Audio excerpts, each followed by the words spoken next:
संसार में किस प्रकार से रिश्ते निभाते हुए भी आप उनसे डिटैच रहें, इसके लिए क्या करना होता है, ये क्या टेक्निक है, कैसे ऐसा कर सकते हैं आप कि आप संसार के अंदर अपनी खूबसूरती से रोल भी प्ले करें और किसी से बंधन में भी ना बने, क्योंकि हर रिश्ता अंततः आपको कर्म बंधनों में बांध देता है।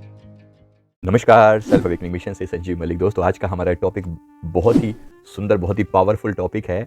संसार में किस प्रकार से रिश्ते निभाते हुए भी आप उनसे डिटैच रहें, इसके लिए क्या करना होता है, ये क्या टेक्निक है, कैसे ऐसा कर सकते हैं आप कि आप संसार के अंदर अपनी खूबसूरती से रोल भी प्ले करें और किसी से बंधन में भी ना बने, क्योंकि हर रिश्ता अंततः आपको कर्म बंधनों में बांध देता है। इसके बारे में हम विस्तार से यहाँ पर जानेंगे। तो इस बात को समझिए, सबसे ज्यादा हमारी आत्मा का स्वभाव है। आत्मा जो है वो निरंजन उसे कहा जाता है, सत्यम शिवम सुंदरम स्वरूप है हमारी आत्मा। वो यहाँ पर आई है एक टास्क परफॉर्म करने के लिए, लेकिन यहाँ पर हमें रिश्ते दिए गए जिनके द्वारा हम इस संसार में जुड़कर कुछ काम कर सकते हैं।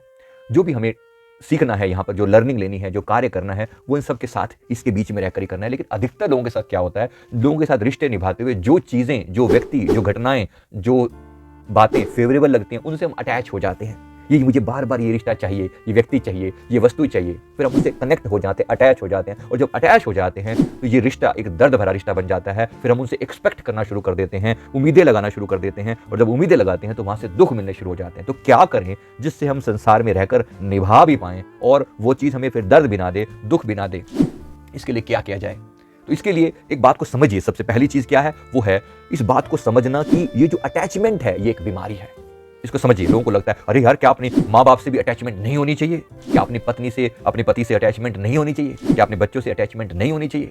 बिल्कुल होनी चाहिए। एक वे है, एक तरीका है, उतनी ही हो जिससे वो अटैचमेंट आपके लिए बंधन ना बन जाए। अगर ऐसी अटैचमेंट है तो फिर कोई दिक्कत नहीं है। दिक्कत कब आती है? जैसे आप उस व्यक्ति के साथ, जब आप उस व्यक्ति के साथ रिश्ता निभाते निभाते इतने अटैच हो जाते हैं कि वो रिश्ता आपके लिए एक दर्द भरा रिश्ता बन जाता है, तकलीफ देने वाला हो जाता है, आपकी उससे उम्मीदें बन जाती हैं, और वो व्यक्ति जब उम्मीदों पर खरा नहीं उतरता तो आपको दुख देना शुरू कर देता है। तो इस प्रकार से अटैचमेंट जो है एक बीमारी हो जाती है कि ये व्यक्ति मुझे बार बार चाहिए। आप उसके प्रति पॉजेसिव हो जाते हैं, तो फिर जो है आप बंधन में बंध जाते हैं। वो रिश्ता आपको बार बार कार्मिक बंधन में लेकर आता है और 84 लाख योनियों में आप बार बार भटकते हैं। उस रिश्ते की वजह से आपको मुक्ति नहीं मिलती, तब ये रिश्ता दर्दनाक हो जाता है।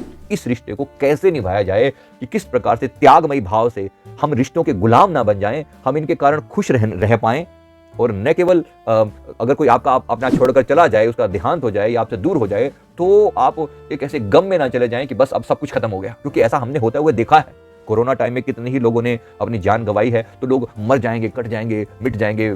जब भी कोई ऐसी घटना होती है, ऐसे लोग उनसे अटैच होकर, जो अटैचमेंट है वो बड़ी दुखदायी होती है, बड़ी पीड़ादायी होती है। कितने ही लोग रिश्तों के टूटने के बाद आत्महत्या कर लेते हैं, सुसाइड कर लेते हैं। सुने हैं ना आप सभी ने?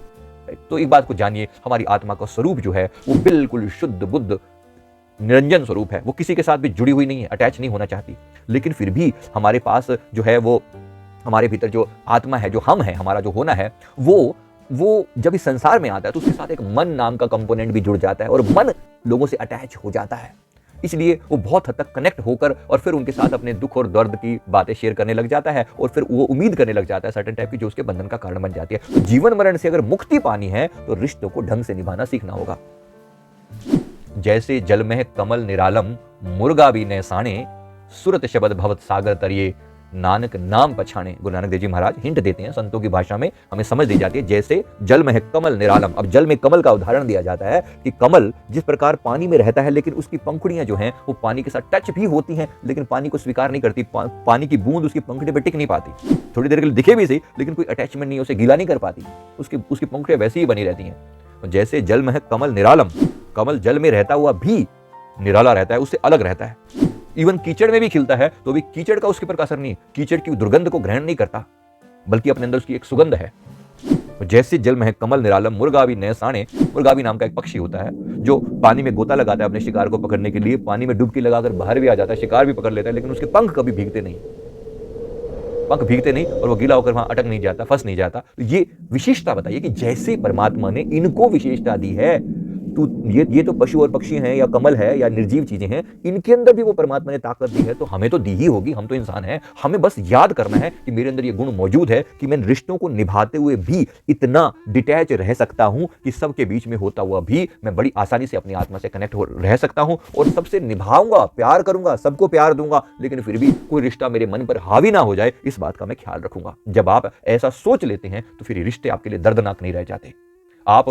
आप अपनी खुशी में इन रिश्तों को बाधा नहीं बनने देते। याद रखिएगा, अपनी खुशी में रिश्तों को बाधा नहीं बनने देते। आपका एक स्वतंत्र व्यक्तित्व है, इंडिपेंडेंट आपकी पर्सनैलिटी है, और रिश्तों पर ना तो बाधा बनने दीजिए किसी रिश्ते को, ना ही आप किसी के रिश्ते में बाधा बनिए। अधिकतर क्या होता है, पति या पत्नी अपनी चॉइस को अपने उस पर लादने की कोशिश करते हैं कि मैं ऐसा, तुम्हें ऐसा करना चाहिए क्योंकि मैं ऐसा चाहता हूं या मैं ऐसी चाहती हूं, तो वो बाधा बन जाते हैं दूसरे व्यक्ति के। अरे उसको फ्रीडम के साथ जीने दो, उसे फ्रीडम के साथ जीने दो, तुम भी फ्री रहो और दूसरे को भी अपने साथ चलने के लिए मजबूर मत करो। कहो, समझा सकते हो आप, लेकिन मजबूर मत करो, तो बाध्य मत करो किसी भी व्यक्ति को। ऐसे रिश्ते जो आपके अध्यात्म के रास्ते में रुकावट बनने लगे, ऐसे रिश्तों को से जरा ध्यान से उनके साथ डील करना चाहिए। जरूरत पड़ने पर अलग भी होना पड़े तो अलग भी हो जाए, लेकिन ध्यान से। याद रखिए, खुशी आपकी अपनी चॉइस है, आनंद आपको अपने भीतर से मिलता है। रिश्ते सिर्फ सहयोग कर सकते हैं, थोड़ा बहुत रिश्तों का साथ हो तो अच्छा है, ना हो तो भी खुशी आपके भीतर से आनी चाहिए, ऐसा आप प्रयास करें। राइट, तो इसका अर्थ यह है कि सभी को एक समान मानना, सारे रिश्तों को ढंग से निभाना और रिश्तों में देने का भाव पैदा करें कि मैं इसे क्या दूं, मैं इसे क्या दूं, इस रिश्ते को मैं क्या दे सकता हूं, बजाय इसके कि मैं इसे क्या बेनिफिट ले सकता हूं। आप अपने आप के साथ पहले एक रिश्ता बना के चलें। जब तक आप खुद के साथ प्यार भरा रिश्ता नहीं बना पाते, जब आप खुद को प्यार नहीं कर सकते, तो दूसरे को भी प्यार आप ढंग से नहीं कर पाएंगे। अगर आप करेंगे भी सही तो उसके मोह बंधन में अटैच हो जाएंगे, अटक जाएंगे। इसलिए याद रखिएगा कि हम केवल अपने ढंग से ये बात कहेंगे, हम अपने आपको डिटैच रखते हुए किस प्रकार से आगे बढ़ पाएं, यही हमारा ऑब्जेक्टिव है। तो अपेक्षाओं के बंधन में खुद को ना बांधें, यानी कि जब हम किसी के साथ अब किसी की अपेक्षाओं को पूरा करने लग जाते हैं तो वो व्यक्ति हमसे उम्मीद करने लगता है कि ये तुम उसके लिए ऐसा करोगे, और जब आप किसी से कोई उम्मीद लगा के रखते हैं तो आप भी उम्मीद करने लगते हैं। तो हमें करना क्या है, अपने रिश्तों से उम्मीद को जितना कम कर सके उतना अच्छा, फिर दर्द कम होगा, तकलीफ कम होगी।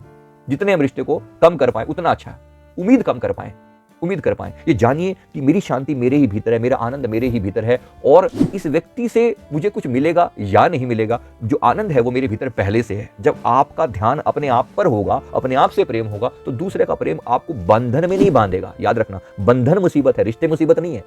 तो बंधन और उम्मीद लगाना मुसीबत है। उम्मीद लगाए बगैर अगर आप किसी रिश्ते को प्यार से निभा सकते हैं, यही डिटैच्ड वाला जो बिहेवियर है, यही हमें निभाने की प्रेरणा दी जा रही है, और ये बड़ी गजब की चीज है। ये आध्यात्मिक यात्रा का बहुत महान पहलू है जो आपको जीते जी मुक्त करा देता है। आप जीते जी मुक्त हो पाते हैं तो स्थिति को बेहतर, मैं उम्मीद करता हूं कि आपको ये बात समझ में आ गई होगी। वीडियो अच्छा लगे लाइक करें, कमेंट करें, चैनल को जरूर सब्सक्राइब कर लें। Thank you very